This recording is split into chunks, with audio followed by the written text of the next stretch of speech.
Junk food. ખાલી નામ સાંભળીએ ને તો પણ મોઢામાં પાણી આવી જાય, ખરું ને? પણ ક્યારેય એમ વિચાર્યું છે કે થોડી મિનિટોના સ્વાદ પાછળ આપણું શરીર કેટલી મોટી કિંમત ચૂકવતું હશે? ચાલો, આજે આપણે જંક ફૂડની એ જ છુપાયેલી દુનિયામાં જઈએ અને જોઈએ કે કેવી રીતે નાના ફેરફાર આપણા સ્વાસ્થ્ય માટે મોટી જીત બની શકે છે.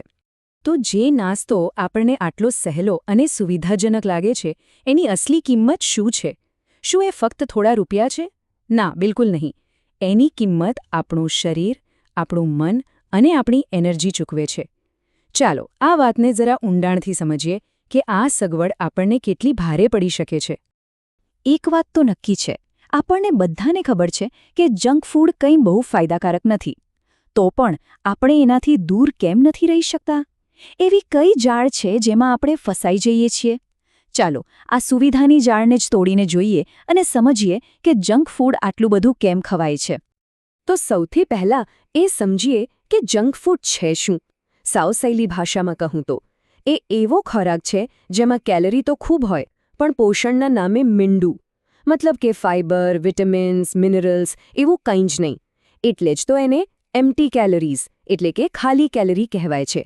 પેટ ભરાય પણ શરીરને કંઈ મળે નહીં.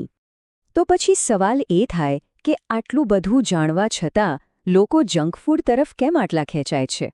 વેલ, એના ઘણા કારણો છે. એક તો એનો સ્વાદ જેવો હોય છે કે મન લલચાઈ જાય. પછી આપણી આ ભાગદોડવાળી જિંદગીમાં એ સૌથી સહેલો ઓપ્શન લાગે છે.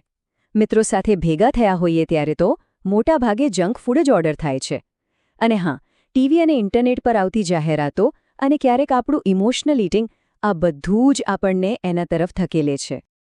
ઓકે, તો આપણે એ તો સમજી લીધું કે જંક ફૂડ આટલું પોપ્યુલર કેમ છે. પણ હવે વાત કરીએ એના સૌથી ગંભીર પાસાની, કે એની આપણા શરીર પર કેવી છુપી અસરો થાય છે. અને આ એવી અસરો છે જે તરત નથી દેખાતી પણ ધીમે ધીમે અંદરથી નુકસાન કરે છે. ઘણા લોકો એવું માને છે કે જંક ફૂડ એટલે ખાલી વજન વધે, પણ ના, આ વાત એના કરતાં ઘણી ગંભીર છે. એની અસર તો શરીરના એક સેલ, એક કોષ પર થાય છે. એ આપણને અંદરથી ખોખલું કરી શકે છે. જુઓ, આ વાત બહુ જ મહત્વની છે. જ્યારે આપણે સતત જંક ફૂડ ખાઈએ છીએ ત્યારે શરીરમાં એક પ્રકારનો ક્રોનિક સોજો અને ઓક્સિડેટિવ સ્ટ્રેસ વધે છે. હવે આ સાંભળવામાં થોડું અઘરું લાગશે, પણ સાદી ભાષામાં સમજીએ તો એ શરીરને અંદરથી કાટ લગાડવા જેવું છે. જેના કારણે આપણી ઉંમર કરતાં વહેલા વૃદ્ધત્વના લક્ષણો દેખાવા લાગે છે. અને વાત ખાલી શરીરની નથી.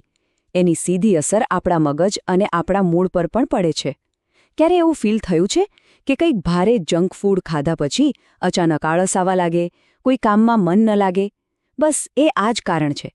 ખાંડનું લેવલ ઉપર નીચે થવાથી આપણી એકાગ્રતા ઘટે છે, યાદશક્તિ પર અસર પડે છે અને મૂડ સ્વિંગ્સ પણ થઈ શકે છે. અને જો લાંબા ગાળાની વાત કરીએ તો આ નાની સમસ્યાઓ ભેગી થઈને મોટા રોગોનું રૂપ લઈ લે છે. જેમ કે હાર્ટની બીમારીઓ, type 2 diabetes, high blood pressure. અને આ બધું આપણા જીવનની ક્વોલિટીને કેટલી હદે બગાડી શકે છે એ આપણે સૌ જાણીએ છીએ. પણ અહીંયા ડરાવવાનો કોઈ ઈરાદો નથી. સારી વાત એ છે કે આ પરિસ્થિતિને ચોક્કસપણે બદલી શકાય છે.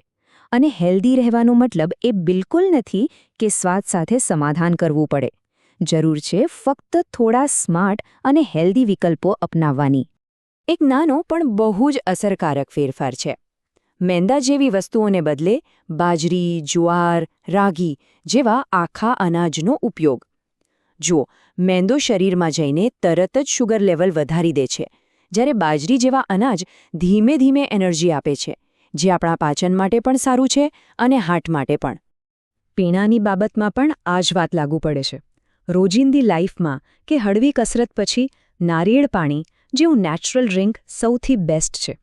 એમાં ખાંડ ઓછી અને કુદરતી ઇલેક્ટ્રોલાઇટ્સ હોય છે. સ્પોર્ટ્સ ડ્રિંક્સની જરૂર તો ત્યારે જ પડે જ્યારે કોઈ કલાકો સુધી ખૂબ જ આકરી કસરત કરતું હોય. સારું, શું ખાવું અને શું ન ખાવું એ જાણવું એ તો અડધી જંગ જીતવા જેવું છે. પણ અસલી પડકાર તો એ સારી આદતોને જીવનમાં ઉતારવાનો છે. તો ચાલો હવે એ જોઈએ કે આપણી ખાવા પીવાની ઈચ્છા અને આદતોને કેવી રીતે સુધારી શકાય. આપણે ઘણીવાર નવી આદત શરૂ કરવાનો પ્રયત્ન કરીએ અને નિષ્ફળ જઈએ. ત્યારે આપણને લાગે છે કે વાંક આપણો છે. પણ ટાઇની હેબિટ્સના લેખક BJ ફોગ કહે છે કે સમસ્યા આપણામાં નથી, પણ આપણા અભિગમમાં, આપણી રીતમાં છે. જો રીત ખોટી હોય તો પરિણામ ક્યાંથી મળશે? એટલે પોતાની જાતને દોષ આપવાનું બંધ કરવું જોઈએ. તો સાચી રીત કઈ છે? બસ આ 3 સિમ્પલ સ્ટેપ્સ. પહેલું, આપણી આસપાસનું વાતાવરણ એવું બનાવવું કે હેલ્ધી વસ્તુઓ સહેલાઈથી દેખાય અને મળે. બીજું, એટલી નાની શરૂઆત કરો કે એ કામ અઘરું લાગે જ નહીં. અને ત્રીજું, જેને હેબિટ સ્ટેકિંગ કહેવાય છે, એટલે કે કોઈ નવી સારી આદતને આપણી કોઈ જૂની આદત સાથે જોડી દો. ચાલો એક ઉદાહરણ જોઈએ. હું સવારે ઉઠીશ, પછી તરત જ એક ગ્લાસ પાણી પીશ. જુઓ, સવારે ઉઠવું એ આપણી જૂની આદત છે. એની સાથે પાણી પીવાની નવી આદત જોડી દીધી. આ નાનકડી આદત દિવસભર શરીરને હાઇડ્રેટ રાખવામાં અને એનર્જી આપવામાં મદદ કરે છે. એવું જ બીજું એક ઉદાહરણ. હું બપોરે જમવા બેસીશ એ પહેલાં એક નાની વાટકી સલાડ ખાઈશ. જમવું એ જૂની આદત છે, એની પહેલાં સલાડ ખાવાની નવી આદત ઉમેરી. આનાથી પોષણ પણ મળશે અને ફાઇબરને કારણે વધુ પડતું ખાવાથી પણ બચી જવાશે. અને હવે આપણે આવી પહોંચ્યા છે સૌથી મહત્વની વાત પર. આ નાની નાની આદતો કેવી રીતે મોટી જીતમાં ફેરવાઈ શકે છે. ચાલો જોઈએ કે આ નાના ફેરફારો સમય જતાં કેવા જાદુઈ પરિણામો લાવી શકે છે. જેમ્સ ક્લિયર એટોમિક હેબિટ્સમાં એક અદ્ભુત વાત કહે છે. એ કહે છે કે આપણી આદતોમાં થતો નાનો ફેરફાર પણ એવો છે જાણે કે કોઈ વિમાનના રૂટને ફક્ત થોડી ડિગ્રી બદલવામાં આવે. શરૂઆતમાં તો કોઈ ફરક નહીં દેખાય, પણ અંતમાં એ વિમાન પોતાની મંઝિલથી સેંકડો કિલોમીટર દૂર પહોંચી જાય છે. બસ, આપણી સારી આદતોનું પણ આવું જ છે. શરૂઆત નાની હોય છે, પણ પરિણામ ખૂબ મોટું હોય છે. તો આપણે જંક ફૂડના જોખમો પણ જોયા અને એમાંથી બહાર આવવાનો રસ્તો પણ સમજ્યા. હવે છેલ્લો અને સૌથી અગત્યનો સવાલ એ છે કે એવો કયો એક નાનો ફેરફાર છે જે આજથી જ શરૂ કરી શકાય. એકદમ નાનો, પણ જે આ લાંબી સફરની એક શાનદાર શરૂઆત બની શકે. વિચારજો.